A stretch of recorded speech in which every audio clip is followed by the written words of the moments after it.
Hello বন্ধুরা, আর কিছুক্ষণের মধ্যেই ঢাকা শেয়ার বাজারের আজকের দিনের লেনদেন শুরু হতে যাচ্ছে।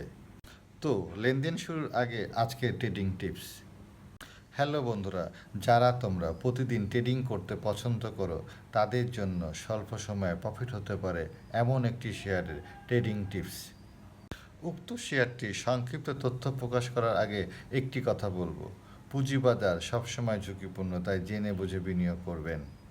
উক্ত শেয়ারটি আমাদের পুঁজিবাজারে তালিকাভুক্ত হয় ২০০৬ সালে এবং এটি ফাইন্যান্সিয়াল ইনস্টিটিউশন খাতের একটি শেয়ার, যার প্রথম প্রান্তিকে আয় হয়েছে ৫ পয়সা এবং উক্ত শেয়ারটির net asset value per share ১৮ টাকা ১৬ পয়সা এবং বর্তমানে উক্ত শেয়ারটি ঢাকা শেয়ার বাজারে লেনদেন হচ্ছে ২১ টাকা ৬০ পয়সায়।